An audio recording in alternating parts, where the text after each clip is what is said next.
અમદાવાદમાં બાંધકામ સાઇટને કારણે તળાવો દૂષિત બન્યા છે। ચાંદલોડિયાનું જે તળાવ છે એમાં દૂષિત પાણી છોડાય છે। તળાવમાં છોડાતા પાણીના કનેક્શનનો એબીપી અસ્મિતાએ પર્દાફાશ કર્યો। એએમસીના રિપોર્ટમાં જે ચાંદલોડિયાનું તળાવ છે દૂષિત હોવાનો ઉલ્લેખ કરવામાં આવ્યો છે। બાંધકામ સાઇટે મહાનગરપાલિકાની ડ્રેનેજ લાઇનમાં દૂષિત પાણી છોડ્યું છે। તો ચાંદલોડિયાનું જે તળાવ છે એમાં દૂષિત પાણી છોડવામાં આવે છે। તળાવમાં છોડાતા પાણીના કનેક્શનનો એબીપી અસ્મિતાએ પર્દાફાશ કર્યો છે। એએમસીના રિપોર્ટમાં આ તળાવ જે છે દૂષિત હોવાનો ઉલ્લેખ કરવામાં આવ્યો છે। અમદાવાદ મહાનગરપાલિકા દ્વારા અમદાવાદ શહેરના જે 28 તળાવના સર્વે કરવામાં આવ્યા તેમાં ચાંદલોડિયા વિસ્તારમાં આવેલ ચંદન તળાવડીનો પણ સમાવેશ થાય છે અને આ તળાવનું પાણી પણ પાણીજન્ય જીવ તેમજ ડ્રેનેજના પાણીથી ભરેલું હોય તે પ્રકારનો સર્વેમાં ખુલાસો થયો છે। એબીપી અસ્મિતા તે પુરાવા સાથે આપણે બતાવશે કે આખરે કઈ રીતના તળાવો છે તેને ભરવામાં આવી રહ્યા છે અમદાવાદ મહાનગરપાલિકા દ્વારા જ, અને તે પણ ગટરના પાણીને ટ્રીટ કર્યા વગર। મારી પાછળ આપ દ્રશ્યો જોઈ શકતા હશો। ચોમાસાના કારણે જે વરસાદ આવતો હોય છે ને તેના કારણે રોડ ઉપર જે પાણી ભરાતા હોય છે તે પાણી સીધા જ ગટરના પાણી અહીંયા આગળ ટ્રીટ કર્યા વગર ઠાલવવામાં આવી રહ્યા છે અને તેના કારણે આ જે તળાવ છે તેમાં બીઓડી એટલે કે બાયો મેડિકલ નું જે પ્રમાણ છે તે 80 જેટલું સામે આવ્યું છે, જે હકીકતમાં ખૂબ વધારે છે। ઓક્સિજનનું પ્રમાણ છે તે પણ 10 જેટલું નોંધાયું છે, એટલે કે આ તળાવ છે તેમાં અન્ય કોઈ પણ જે પાણીજન્ય જીવ હોય તેમના માટે અસ્તિત્વનો ખતરો છે। એટલું જ નહીં, આ જે તળાવ છે તેમાં એક નહીં પરંતુ 2 જગ્યા પર આ પ્રકારે બાયોકેમિકલવાળું જે પાણી છે તે છોડવામાં આવી રહ્યું છે અને કેમેરામેન જયરામ આપણે બતાવશે અન્ય જે સ્થળ છે જ્યાં આગળથી આ ડ્રેનેજનું પાણી ટ્રીટ કર્યા વગર ઠાલવવામાં આવી રહ્યું છે, જેના કારણે પાણીનો આખો કલર બદલાઈ ગયો છે।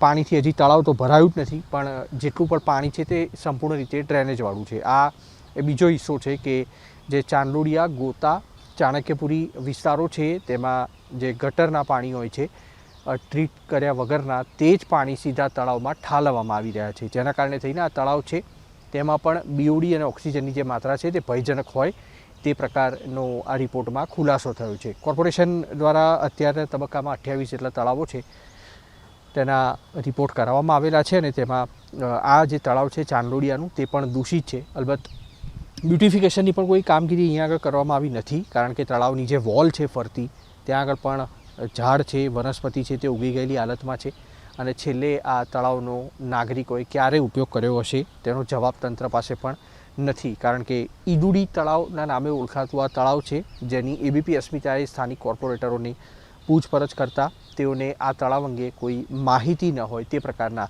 ઉત્તર મળ્યા છે। કેમેરામેન જયરામ રબારી સાથે કુશાંક સોની, એબીપી અસ્મિતા, અમદાવાદ। અમદાવાદ શહેરમાં જળ સંગ્રહ માટે બનાવવામાં આવેલા તળાવોને આસપાસની કન્સ્ટ્રક્શન સાઇટના સંચાલકો કઈ રીતના દૂષિત કરી રહ્યા છે તેનું જીવતું ચાકતું ઉદાહરણ સામે આવ્યું છે। ચાંદલોડિયા વોર્ડમાં આવેલ યદુડી તળાવ પાસે જે કન્સ્ટ્રક્શન સાઇટ છે તેના સંચાલકો એ તળાવ જાણે ખરીદી લીધું હોય તે રીતે આ જે કન્સ્ટ્રક્શન સાઇટનું ગંદુ પાણી છે તે કોર્પોરેશન સંચાલિત જે ડ્રેનેજ છે તેમાં ઠાલવવામાં આવી રહ્યું છે। આખી મોનોપોલી કેવી રીતના ચાલે છે એબીપી અસ્મિતા આપણે બતાવશે। આ કન્સ્ટ્રક્શન સાઇટ અહીંયા આગળ આવેલી છે ગ્રુપની, તે ગ્રુપ તરફથી જે વરસાદનું પાણી છે તેને ડ્રેનેજમાં નાખી અને સામેની બાજુ આવેલું જે યદુડી તળાવ છે ત્યાં આગળ ઠાલવવામાં આવી રહ્યું છે। આપણે આખી સિક્વન્સ બતાવીશું કઈ રીતના આ જે કન્સ્ટ્રક્શન સાઇટના સંચાલકો છે તે કોર્પોરેશનની સરકારી સંપત્તિને પોતાની સંપત્તિ સમજી બેઠેલા છે। આ કન્સ્ટ્રક્શન સાઇટ ઉપરથી આ પાઇપ અહીંયા આગળ ખેંચવામાં આવી છે અને તેમાં રહેલી જે ડ્રેનેજની ઢાંકણું છે તેને પણ અડધું ખોલી નાખવામાં આવેલું છે। હવે આપણે સામે લઈ જઈશું અને સામે આપણે બતાવીશું કે આ પાણી છે તે જે યદુડી તળાવ છે તેને કઈ રીતના દૂષિત કરે છે।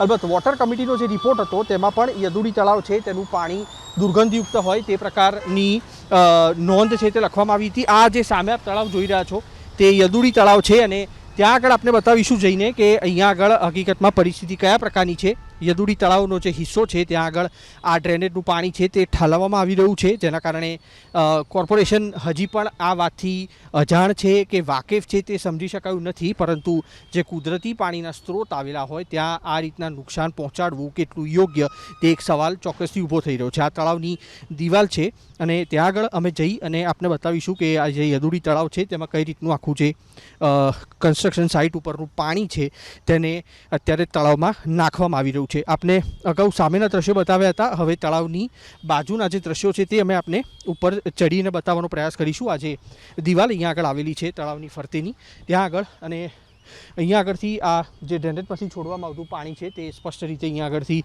જોઈ શકાશે, કારણ કે જે કન્સ્ટ્રક્શન સાઇટ હજી નિર્માણધીન છે અને ત્યાં આગળ આ પાણી છે તે અત્યારે અહીંયા આગળ છોડવામાં આવી રહ્યું છે, જેનો ફ્લો ધીમો તો કરવામાં આવ્યો છે, પરંતુ જ્યારે એબીપી અસ્મિતા અહીંયા આગળ પહોંચ્યું હતું તે વખતે આ પાણી છે તેનો ફોર્સ જોવા મળતો હતો. હજી પણ જોઈ શકાય છે આ પાણી છે તે તળાવમાં ખુલ્લેઆમ છોડવામાં આવી રહ્યું છે અને તેના જ કારણે અમદાવાદ શહેરના જે તળાવો છે તે બગડી રહ્યા છે. તો આ પ્રકારે કન્સ્ટ્રક્શન સાઇટના સંચાલકોનો પ્રયાસ કરવાનો અને તેની પ્રતીક્ષા કરવાનો પણ એબીપી અસ્મિતાએ પ્રયાસ કર્યો, પરંતુ તેમના તરફથી કોઈ યોગ્ય ઉત્તર ન આપવામાં આવતા આખો જે પર્દાફાશ છે તે અહીંયા આગળ થયેલો છે. એ કન્સ્ટ્રક્શન સાઇટના સંચાલકો દ્વારા જ આ તળાવો છે તેને દૂષિત કરવામાં આવી રહ્યા છે અને તેની સાથે અમદાવાદ મહાનગરપાલિકાનું તંત્ર છે તેના તરફથી પણ આ પ્રકારના એકમો સામે કાર્યવાહી કરવી જરૂરી છે. કેમેરામેન જયરામ રબારી સાથે કુશાંક સોની, એબીપી અસ્મિતા, અમદાવાદ.